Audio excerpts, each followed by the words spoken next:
To keep on filling is not as good as stopping. Overfilled, the cupped hands drip. Better to stop pouring. Sharpen a blade too much, and its edge will soon be lost. Fill your house with jade and gold, and it brings insecurity. Puff yourself with honor and pride, and no one can save you from a fall. Retire when the work is done. This is the way of heaven." Unquote. Living humility.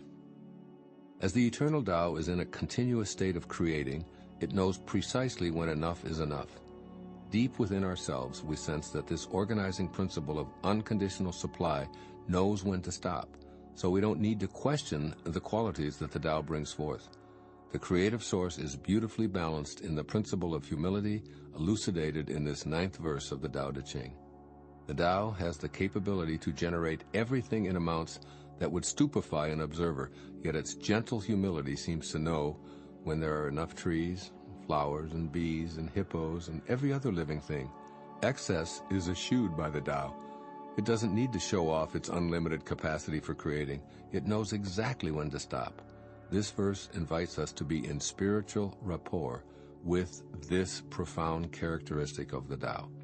Cramming life with possessions, pleasures, pride, and activities when we're obviously reached a point where more is less indicates being in harmony with ego, not the Tao. Living humility knows when to just stop, to let go and enjoy the fruits of our labor. This verse clearly analogizes that the purpose of more status, more money, more power, more approval, more stuff is as foolish as honing a carving knife after it's reached its zenith of sharpness. Obviously, to continue would just create dullness, and it is obvious that a keen edge represents perfection. Lao Tzu advises us to be careful about amassing great wealth and storing it away. This practice contributes to a life spent keeping our fortune safe and insured, while at the same time always feeling the need to pursue more. He counsels us to be satisfied at a level that fosters living with humility. If wealth and fame are desired, we must know when to retire from the treadmill and be like the Tao. This is the way of heaven, as opposed to the world that we live in, which is addicted to more. We can heighten our awareness that advertising is primarily designed to sell products and services by convincing us that we need something in order to be happy. Analysts might tell us that the economy is failing if it isn't continuously growing. But we can realize that excessive growth, like cancer, will ultimately destroy itself. We can witness the results of overproduction in the gridlock on most highways. It now takes longer to go from one side of London to the other than it did before the invention of the automobile. We also see this principle at work whenever we shop. I call it choice overload. Pain pills for backaches, menstrual cramps, headaches, joint pains in the morning or at night in a capsule or liquid or a powder. And this is true whether we're purchasing toilet paper, orange juice, or anything else. I believe that Lao Tzu sends the following modern advice from his ancient perspective. First, come to grips with the radical concept of enough is enough. Make this commitment, even though you live in a world addicted to the idea that one can never have enough of anything. To paraphrase Lao Tzu, do your work and then step back. Practice humility rather than ostentation and uncontrolled consumption. The obesity crisis in the Western world, particularly in America, is a direct result of not understanding and living the simple wisdom of this 9th verse of the Tao Te Ching.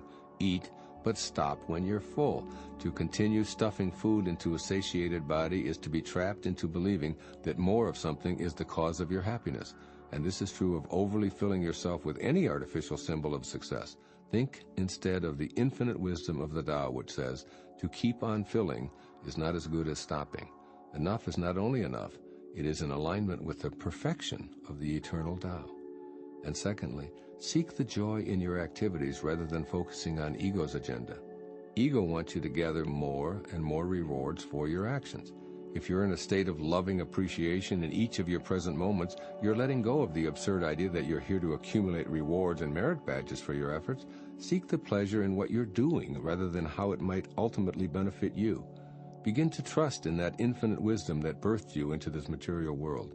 After all, it knew the exact timing of your arrival here. It didn't say, if 9 months will create such a beautiful baby, I'm going to extend the gestation period to 5 years. Now we'll have an even more perfect creation. No, the Tao says that 9 months is perfect. That's what you get, and you don't need any more. The next time you're mired in a decision for more, stop and think of the Tao. This creation principle fully grasps the idea that when the work is done, then for God's sake it's time to stop. As Lao Tzu advises, this is the way of heaven. Why ever choose to be in conflict with that? Do the Tao now. At your next meal, practice portion control by asking yourself after several bites if you're still famished. If not, just stop and wait. If no hunger appears, call it complete. At this one meal, you'll have practiced the last sentence of the 9th verse of the Tao Te Ching. Quote, retire when the eating is done. This is the way of heaven. Unquote. The 10th verse of the Tao Te Ching. Quote, carrying body and soul and embracing the One, can you avoid separation? Can you let your body become as supple as a newborn child's? In the opening and shutting of heaven's gate, can you play the feminine part? Can you love your people and govern your domain without self-importance? Giving birth and nourishing, having yet not possessing, working yet not taking credit, leading without controlling or dominating. One who heeds this power brings the Tao to this very earth. This is the primal virtue. End quote. Living oneness. This verse of the Tao Te Ching examines the paradoxical nature of life on earth. Lao Tzu encourages the attainment of comfort with the seemingly incompatible opposites of body and soul, which form the basis of our daily life. We are connected to the power of the eternal Tao while simultaneously being an immortal physique.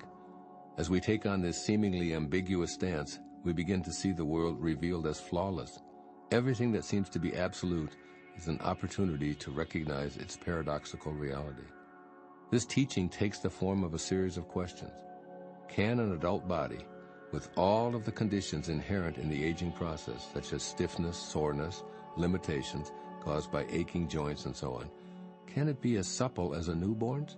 Is it possible to be someone who works and struggles and still be the feminine spirit birthing creation? Can one succeed in these and similar ways and still be free of feelings of self-importance? Is it possible to stay true to the Tao without allowing ego to dominate, yet successfully function in an ego-dominated world? This 10th verse promotes a way of living that is guided by the power of embracing the One when the illusion of duality appears more powerful. Read Hafiz's writing on this subject thousands of years after the Tao Te Ching was written. Quote, only that illumined One who keeps seducing the formless into form had the charm to win my heart. Only a perfect One who is always laughing at the word two can make you know of love. End quote. Our origin cannot be split, yet we're in a world that all too often seems to reject the perfect oneness that is the Tao. We can personally live the Tao by suspending our belief in opposites and reactivating our awareness of its unity. That is, we can surrender ego and be in this world without being of it. This is my interpretation of Lao Tzu's advice from his 2,500-year-old perspective. First, embrace oneness by seeing yourself in everyone you encounter. Rather than having judgmental thoughts about those whom you regard as separate or different, view others as an extension of yourself. This will diminish self-importance, and it will unite you with what Lao Tzu calls the primal virtue. Letting go of ego-dominated thoughts lets you sense the oneness that you share with others. Thus you give yourself the opportunity to feel a part of the all-embracing Tao. Practice inner awareness whenever you feel yourself about to criticize anyone or any group. News reports designed to encourage your sense of separateness or superiority in relation to others can be a perfect time to do this. Find yourself as one of them. In situations where you're expected to hate an assumed enemy, stop yourself from these judgments and walk an imaginary mile or two in their shoes. Do so with all forms of life, even the plant world. See yourself in everyone and all creations, noting the Tao in this simple observation: we are the world. And secondly, take pleasure from what you possess without being attached to these things. Let go of your identification with your stuff and with your accomplishments. Try instead to enjoy what you do and all that flows into your life simply for the pleasure of doing and observing the flow itself. You literally own nothing and no one. All that is composed will decompose. All that is yours will leave and become someone else's. So step back a bit and allow yourself to be an observer of this world of form.